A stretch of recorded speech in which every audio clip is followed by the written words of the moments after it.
bombastic side eye, criminal offensive side eye. Tapi bohong.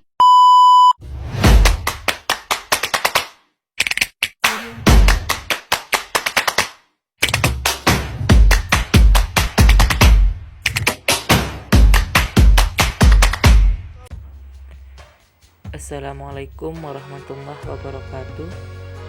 Perkenalkan, nama saya Ripan Sikri dengan nomor NIM 1022200055 dari kelas HPI 3B mata kuliah Hukum Adat Budaya Jambi.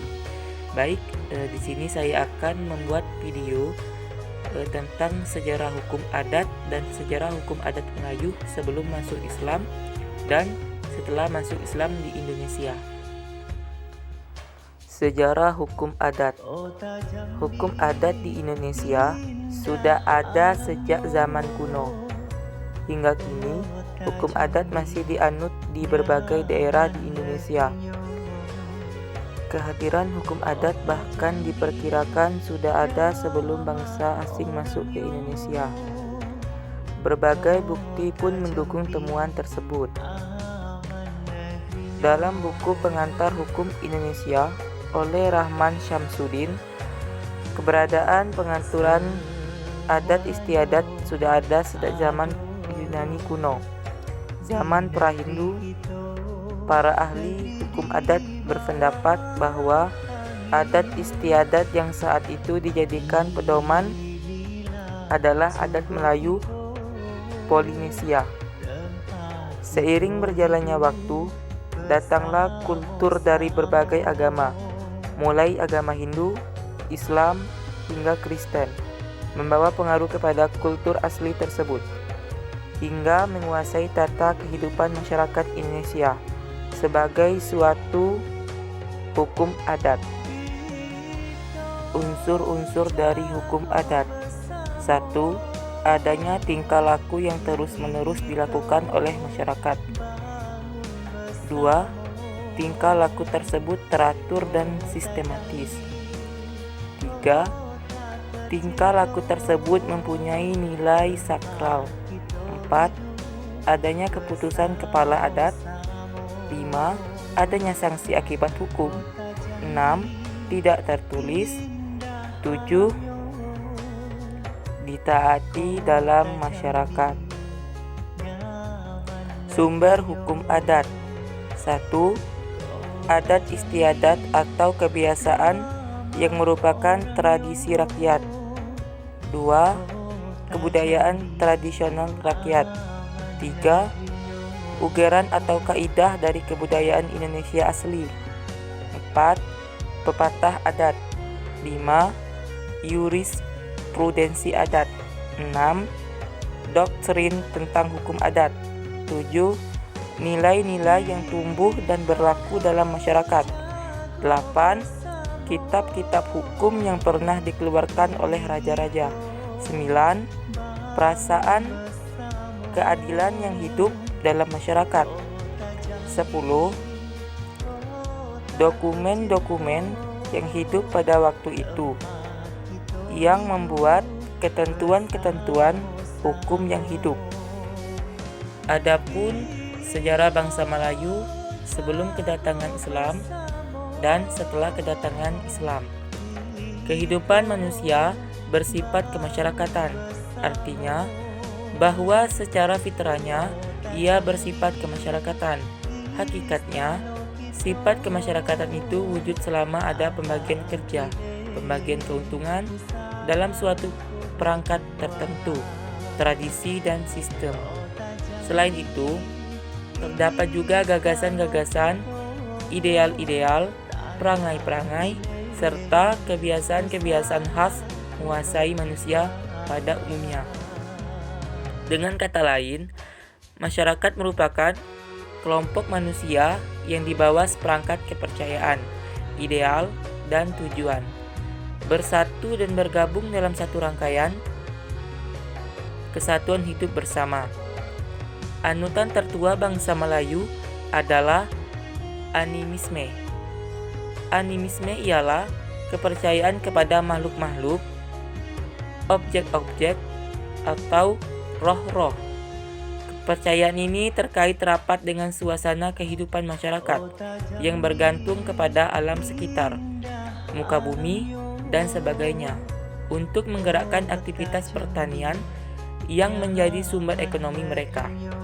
Ia telah melahirkan satu bentuk hubungan yang erat antara manusia dan persekitarannya. Keakraban ini mewujudkan satu bentuk kepercayaan bahwa setiap yang ada di sekeliling mereka juga hidup dan mempunyai roh, semangat, dan kepribadian tersendiri. Pada masyarakat Melayu, mereka membedakan antara agama dan kepercayaan. Menurut masyarakat Melayu, agama yang dianggap oleh mereka adalah agama-agama besar yang diakui oleh pemerintah, seperti Islam, Kristen, Katolik, Hindu, dan Buddha. Sementara keyakinan seperti penyembahan pada dewa-dewa dan kepercayaan akan kekuatan yang dimiliki makhluk halus seperti jin, hantu, jembalang, skodi, dan lainnya hanya sebagai suatu kepercayaan saja, seperti yang terdapat pada suku terasing, suku Talang Mama, suku Akit, suku Laut, dan lainnya. Dapat ditarik kesimpulan bahwa hukum adat di Indonesia yang kini masih bertahan merupakan akulturasi antara peraturan-peraturan adat istiadat zaman pra-Hindu dan peraturan-peraturan hidup yang dibawa oleh kultur Hindu, kultur Islam, dan kultur Kristen. Setelah terjadi akulturasi itu, maka hukum adat atau hukum pribumi atau menurut Van Vollenhoven terdiri dari yang tidak tertulis seperti hukum asli penduduk yang ditulis seperti ketentuan hukum agama. Sebelum bangsa asing masuk ke Indonesia, hukum adat sudah ada dan berlaku di masyarakat. Berikut beberapa bukti yang menguatkan. Kitab-kitab hukum kuno di lingkungan kerajaan tahun 1000 pada zaman Hindu, Raja Dharmawangsa dari Jawa Timur dengan kitabnya disebut Jiva Casana. Tahun 1331 sampai 1364, Pati Majapahit Gajah Mada membuat kitab Gajah Mada. Tahun 1413 sampai 1430, Pati Majapahit Kanaka membuat kitab Adigama. Tahun 1350, di Bali ditemukan kitab hukum Kutarama Nafa. Faktor yang mempengaruhi perkembangan hukum adat di Indonesia ada 4 macam, yaitu 1. Magis dan animisme. Faktor ini berpengaruh besar dalam perkembangan hukum adat. Hal ini bisa dilihat dari upacara-upacara adat yang bersumber pada kekuasaan serta kekuatan gaib, hingga kepercayaan animisme pada alam semesta atau pemujaan terhadap roh-roh leluhur. 2. Faktor agama juga merupakan salah satu yang cukup besar dalam perkembangan hukum adat. Mulai dari masuknya agama Hindu pada abad ke-8, agama Islam pada abad ke-14, dan agama Kristen yang dibawa oleh pedagang-pedagang barat. 3. Faktor kekuasaan yang lebih tinggi. Maksud dari kekuasaan yang lebih tinggi adalah kekuasaan raja, kepala kuria, dan sejenisnya. Tidak semua raja yang pernah berkuasa itu baik. Ada juga raja yang bertindak sewenang-wenang. Bahkan, tidak jarang keluarga dan lingkungan kerajaan ikut serta dalam menentukan kebijaksanaan kerjaan. Misalnya, penggantian kepala-kepala adat banyak diganti oleh orang-orang kerajaan tanpa menghiraukan adat istiadat, bahkan menginjak-injak hukum adat yang ada dan berlaku di dalam masyarakat tersebut.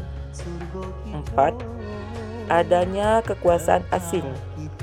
Pengaruh kekuasaan penjajahan Belanda turut mempengaruhi perkembangan hukum adat di Indonesia. Orang-orang Belanda kala itu membawa alam pikiran barat yang individualisme. Hal ini jelas bertentangan dengan alam pikiran adat yang bersifat kebersamaan. Baik, cukup sekian dari video yang saya buat. Apabila ada kekurangan dan salah kata, saya mohon dimaafkan. Saya akhiri.